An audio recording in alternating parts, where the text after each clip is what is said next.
Valeu, galera!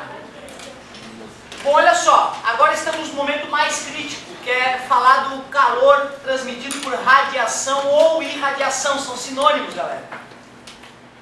Primeiro, pensa comigo, imagina que eu pego lá um recipiente de isopor, faço vácuo dentro desse recipiente e coloco dois corpos flutuando dentro desse recipiente, corpo A e corpo B, afastados uns dos outros, um do outro e dentro de uma câmara com vácuo absoluto, embora nós saibamos que em laboratório é praticamente impossível conseguir vácuo absoluto, né? Sempre sobra algumas poucas moléculas malditas lá dentro. Tu concorda que nessa situação a condução fica impossível? Não está encostando em nada, né? Não tem nenhum material encostando para as moléculas virem vibrando do corpo quente para o corpo frio. Zero condução. Pode ter convecção? Não, teria que ter um líquido ou um gás ali conectando um corpo ao outro, né? O problema é que quando se faz essa experiência, se percebe que existe calor indo de um corpo para o outro. Mesmo no vácuo absoluto isso ocorreria. Quer dizer que tem algo invisível e misterioso saindo de um corpo e indo para o outro. Na verdade, para os dois, mesmo um corpo mais frio está emitindo algo para o corpo mais quente.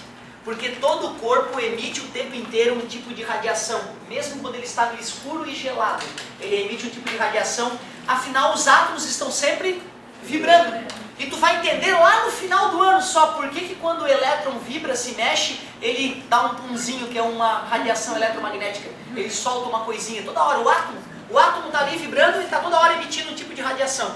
Essa radiação é a famosa radiação infravermelha. Todo o corpo emite o tempo inteiro radiação.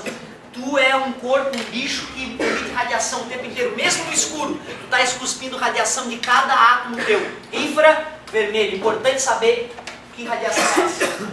Então, galera, mesmo nessa situação, algo misterioso vai ser transmitido de um corpo ao outro até que eles atinjam o equilíbrio térmico. Esse tipo de transmissão de calor, que é a radiação, ocorre devido a ondas eletromagnéticas. Eu citei a principal delas, a onda eletromagnética que mais transmite calor. Mas é legal tu já ter na cabeça todas elas. Assim tu já mata um monte de problema de vestibular. Vamos começar em ordem de frequência crescente, cada vez com frequência maior. Lembrando que a frequência de uma onda eletromagnética é como os campos elétricos e magnéticos se intercalam. Uma onda de baixa frequência, que teria milhões de oscilações por segundo, ou milhares de oscilações por segundo, os campos elétricos e magnéticos se intercalam 1000 vezes por segundo, mais ou menos. Nas ondas eletromagnéticas de maior frequência, os campos elétricos e magnéticos podem se intercalar bilhões ou trilhões de vezes em um mísero segundo. É uma coisa bem complicada de acreditar e de entender, sendo que a nossa realidade é aparentemente tão distante das ondas eletromagnéticas. Qual é a primeira onda eletromagnética de todas que a gente lembra? Pode ser. Eu acordo, te falei já, né? Usando micro-ondas todo dia, mas antes do micro-ondas esquentar meu café, eu acordo com a TV ligando. Ondas de rádio, muito obrigado.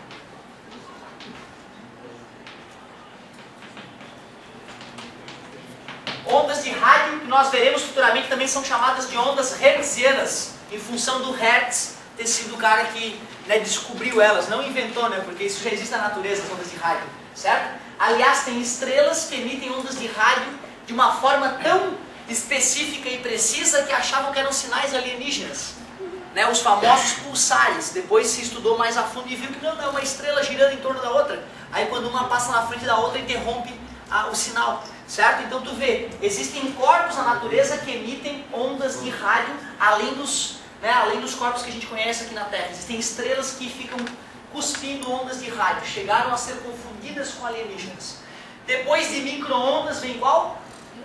Isso, essa aqui que é o nome forte do dia, ó, infravermelho. Todo o corpo emite infravermelho o tempo inteiro. Professor, mas mesmo quando o corpo está brilhando, mesmo o Sol, que tem a luz visível, tem um monte de luz que o Sol está emitindo para cima de ti que tu não está enxergando. Certo? Que também pode trazer consequências. 70% do calor que vem do Sol vem na forma de infravermelho. 70% do calor que chega na Terra vem na forma dessa radiação, certo? Depois do infravermelho vem o vermelho. E aí já vamos aproveitar vermelho, alaranjado, amarelo, verde, azul, anil e violeta. Por incrível que pareça, algumas questões de ótica da física B, ele pode te perguntar sobre as 7 cores do arco-íris, inclusive qual que tem maior frequência que a outra. E aí se tu sabe as cores na sequência, né? Tu sabe que está em ordem de aumento de frequência. Então estamos falando de luz e por isso que depois vem o ultravioleta. Parabéns, galera. Ultravioleta. 10% da radiação que chega no planeta Terra, aproximadamente, vem na forma de ultravioleta. É um outro nome importante na transmissão de calor. Essas duas aqui, ó, são os tipos de radiação que mais carregam calor consigo. É aquela que queima a pele. Essa aqui é aquela que queima a pele. Mas vamos lá. Já que tu citou, né, temos a ultravioleta A, B e C. Beleza? O perigo é A e a B. A A, ela vai penetrar menos na pele, mas vai acabar atingindo a região dos vasos capilares, que ficam já na superfície da pele, certo? Causando a vermelhidão. Então os capilares ficam inchados, certo? E por isso o cara fica avermelhado depois do sol. A ultravioleta B, ela acaba penetrando um pouco mais e atingindo o... Não, é o contrário, perdão. A B é que causa vermelhidão e penetra menos na pele. A A penetra mais na pele e atinge o elastano, que é a proteína elástica da pele. Por isso é envelhecimento precoce de quem pega muito sol. Certo? Eu sou a prova viva disso. Minha irmã, desde novinha, sempre passou protetor solar quando sai de casa. E eu não passei. Tu olha eu e ela, todo mundo diz que ela é mais nova que eu. Certo? Em função de eu ter me exposto muito mais ao sol do que ela. Isso é absolutamente nítido. E a ultravioleta C do bem. A ultravioleta C, que são de maior frequência, mas elas são tão energéticas que elas são absorvidas na primeira parte da pele, bem nas primeiras camadas. E aí elas esterilizam a pele, matam os ácaros que vivem ali. Então um banho de sol no horário adequado, ele deixa a tua pele limpa, certo? Ele tira esses ácaros que ficam comendo as células mortas ali. Inclusive é usado para esterilizar água de piscina, tem pessoas que têm alergia a cloro, tu compra um aparelhinho que banha a água da piscina com ultravioleta, esteriliza ela, joga na piscina sem química nenhuma e estéril. Legal, né? E também para esterilizar equipamentos de operações médicas, o cara vai fazer uma operação, para não precisar ferver o equipamento, tu bota numa câmara, dá um banho de luz ultravioleta tipo C, esteriliza tudo, já pode usar o bisturi no cara que está estéril. Beleza? Então tem várias aplicações a ultravioleta C. Só estou adiantando que nós vamos estudar isso com mais calma, tá? No futuro a gente vai estudar isso com mais calma. Depois da ultravioleta, alguém lembra? Raio-X e raios gama. Como vocês vão estudar mais em química, raios gama na verdade é o núcleo do átomo de hélio. Um raio gama é uma partícula, cara, tu vê, ele é uma onda e é uma partícula ao mesmo tempo, é um núcleo do átomo de hélio. Alguém lembra quem é que compõe o núcleo de um átomo de hélio? Que é o segundo átomo mais simples que existe. Esses dias eu vi o hidrogênio, o deutério e o trítio no quadro, gente. É verdade, é esses dias. Né? Quem é o hidrogênio chamado, né, o hidrogênio mais simples de todos? É um próton e um elétron, não é isso? Quem é o deutério, que é um hidrogênio esquisito? Tem um próton e um nêutron, não é isso? E o mais esquisitão de todos, o trítio. Um próton, porque se não tiver um próton não é hidrogênio, gente. A carteira de identidade de um átomo é a quantidade de prótons que o cara tem. E 2 nêutrons, por isso que ele é trítio, porque o peso dele é 3 vezes maior, certo? Do que o peso de um átomo de hélio normal. O segundo átomo, hidrogênio, perdão. O segundo átomo mais simples que existe é o hélio, certo? Se o hidrogênio tem um próton, o hélio, 2, pronto. O hélio tem 2 prótons e 2 nêutrons. Existe o hélio com 3 nêutrons, mas é uma raridade. A maioria dos átomos de hélio da natureza tem 2 nêutrons e 2 prótons. Imagina esse pacotinho de 2 nêutrons e 2 prótons vagando. Isso é um raio gama, certo? E isso tem toda hora atravessando o tempo inteiro. Aqui agora tem um raio gama ou outro que está atravessando, mas era uma quantidade mínima que não interfere em nossas vidas, certo? Mas esses raios gama existem na natureza. A radioatividade está presente agora aqui. A natureza é radioativa. Se tu pegar um contador Geiger, tu consegue medir a radioatividade nesse local agora, e existe. Ela só é perigosa quando existe uma concentração de radioatividade, não é isso? certo? O homem é tão doente que ele aprendeu a pegar átomos que são esquisitos e agrupar eles num lugar só. Aí aquela região vai ficar radioativa, certo? Show de bola. O lá já emite, né? Como? O lá emite um pouco de radioatividade. Tudo emite. É assim, ó. O que é que está em volta da gente? Oxigênio, não é isso? O2, nitrogênio, né? N2 e uma mistura de uma porrada de outros gases, inclusive vapor d'água, H2O, no estado gasoso. Tem hidrogênios aqui em volta da gente também, não tem? Alguns desses hidrogênios raros são deutério e muito mais raramente é trítio. Ou seja, uma molécula ou outra dessa de água que está agora aqui em volta da gente, uma ou outra dela é radioativa, certo? Só que são tão poucas que isso não causa influência nenhuma. O problema é quando tu vai fazer um reator nuclear. Para tu fazer reator nuclear, a água que tu usa no reator nuclear é água pesada. Toda a água do reator nuclear, o hidrogênio daquele H2O, tem que ser trítio. Aquela água é radioativa. Inclusive, 1 litro daquela água pesa muito mais que 1 litro de água normal. Certo? Mas ela tem a aparência de água normal, mas ela é radioativa e satânica para a saúde. Se tu tomar um pouquinho de água pesada, né, por dia, em poucos dias tu está morto. Certo? Aí o seguinte, o que aconteceu no Japão? Vazou essa água radioativa que eles usam dentro da turbina. Certo? E aí aquilo evaporou e foi vagando pela atmosfera. Essas nuvens, essa região de chover a água pesada, ali vai ficar radioativo. E o solo daquela região vai ficar radioativo por 50, 60 anos. Aí é que está a cagada da radioatividade. Porque tu aumenta 1000 vezes mais do que tinha na natureza. Aí cai da merda. Certo? Como é que a gente faz para filtrar água de deutério, que é água normal? Ah, cara, o processo é super complexo, cara. Poucos países têm a tecnologia para conseguir água pesada. É muito difícil tu fabricar água pesada. Tu usa processos. Isso, tu usa processos para da água normal descobrir quais moléculas de H2O tem o hidrogênio pesado. Certo? São processos bem chatos de se conseguir. Eles separam e aí criam água pesada que tem 90% de água pesada e só um pouquinho de água convencional. Certo? Ô, professor, Manda. uma pessoa numa sala com raio-x tem proteção na parede, a pessoa que está do lado de fora pode sofrer alguma lesão? Vai sofrer. Se uma pessoa está passando o seu dia a dia de um lado de uma máquina de raio-x e a parede que separa ela da máquina de raio-x não é uma parede feita com uma placa de chumbo espessa, com o passar dos anos ela vai ter câncer, ela vai, é sabido que vai. Tá? Então é por isso que é perigoso. Eu lembro do professor de química falando disso, o Bozó, ele deu aula de química e ele falava isso, que um amigo dele era radiologista, não usava as proteções de chumbo e não ia para trás do anteparo de chumbo na hora de disparar o raio-x, sempre marchando e tal. Tá? E passou alguns anos fazendo isso, logo depois carequinha já com câncer em várias regiões. Né? Então um cara se ferra. E por que acontece isso? O raio-x, mais uma vez, é como uma partícula que é lançada daquela máquina. Quando essa partícula atravessa teu corpo, ela atravessa com facilidade átomos de baixo núcleo atômico e é barrada por átomos de grande núcleo atômico. O que pode bloquear uma radiação é o núcleo do átomo. Lembra, né? Que é o núcleo do átomo que é denso, certo? Então a nossa carne que é feita de carbono e água, tem carbono 6 prótons no núcleo atômico, né? O oxigênio tem 8 prótons no núcleo atômico, então são núcleos pequenos. Por isso que o raio-x atravessa a carne. Só que o osso é feito de cálcio e o número atômico do cálcio é 20. Porra, aí já é um núcleo parrudo, com 20 prótons e 20 nêutrons pendurados ali. Aí na hora que a radiação vai atravessar o osso, ela bate no núcleo do átomo de cálcio e é bloqueada.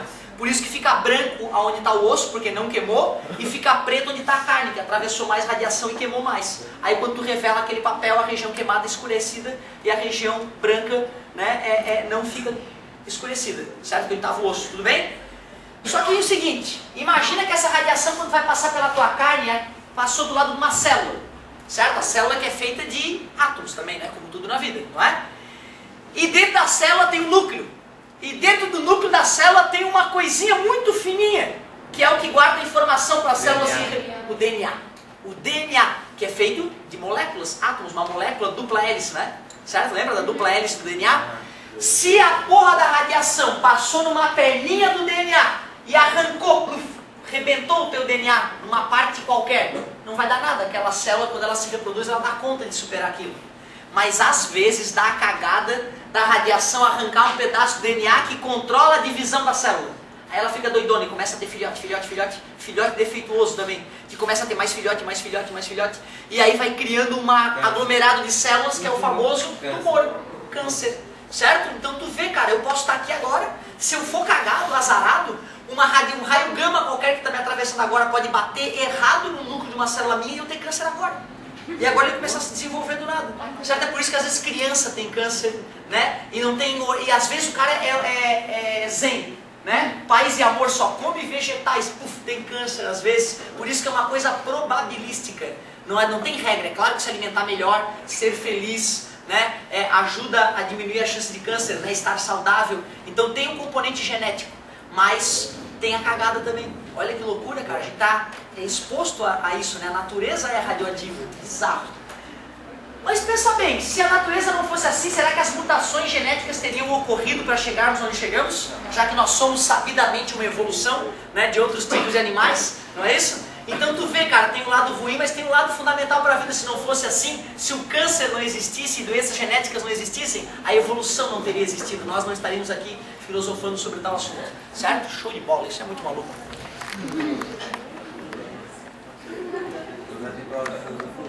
Oh, perfeito. Galera, para finalizar então, um ótimo exemplo da radiação é a nossa atmosfera. Porque a nossa atmosfera, ela é transparente para radiações de alta frequência e opaca para radiações de baixa frequência. Ou seja, o Sol quando emite, emite de tudo. Emite de tudo, até um pouquinho de ondas de rádio. Micro-ondas o Sol emite, de tudo. Aí quando chega na atmosfera, a atmosfera só deixa passar a maior parte de alta frequência, que na verdade é ali, ó, ultravioleta e companhia limitada. Mas o que mais passa pela atmosfera é o ultravioleta. Esse ultravioleta que atinge a Terra, faz o que com a Terra? Esquenta. Só que a Terra esquenta mais ou menos que o Sol. Bem menos. Então a radiação que a Terra emite é de maior frequência ou de menor frequência? Menor. A Terra emite mais infravermelho. Só que quando o infravermelho tenta sair da atmosfera, a atmosfera não deixa. A atmosfera reflete o infravermelho de volta. Isso é que é o chamado efeito estufa. A Terra só é quentinha do jeito que é devido ao efeito estufa. Sem o efeito estufa, esse planeta seria uma bola de gelo e a vida não seria como é na Terra. Oba, efeito estufa é show! É 10! Sem efeito estufa, estamos mortos. Só que aí o homem está começando a avacalhar a quantidade de gases de efeito estufa, que não é só gás carbônico, metano também, certo? Metano, ácido sulfídrico, tem vários tipos de materiais que causam efeito estufa. Como está colocando demais, esse efeito estufa está ficando demasiado e está esquentando o ar do planeta. Só a pequena camadinha de ar em volta do planeta. Os oceanos do planeta estão esfriando. O planeta está esfriando como um todo. Só a camada de ar em volta dele, em algumas localidades, está esquentando. Cuidado, o planeta está num processo de esfriamento ao todo. Loucura, hein? E a galera falando de aquecimento global, né? Se tu mede a temperatura dos oceanos, que importa muito mais que da atmosfera, os oceanos estão esfriando. Certo? Então tem que ficar ligado. O efeito estufa é maléfico em alguns locais e só esquenta a atmosfera. Não está esquentando o planeta todo. Aí a galera, mas o derretimento da camada de gelo é outra história, não está relacionado diretamente com o aquecimento global. Tem coisa na jogada ainda que precisa ser estudada. Tá? Tem muito cientista ainda que está discutindo isso, tentando entender o que está acontecendo com o planeta. Claro, né? O planeta tem 4 bilhões e meio de anos. Nós estamos estudando ele há 200 anos mais ou menos, né? Como é que nós vamos entender a porcaria, né? Vai demorar um pouquinho ainda mesmo, faz parte. Valeu, galerinha.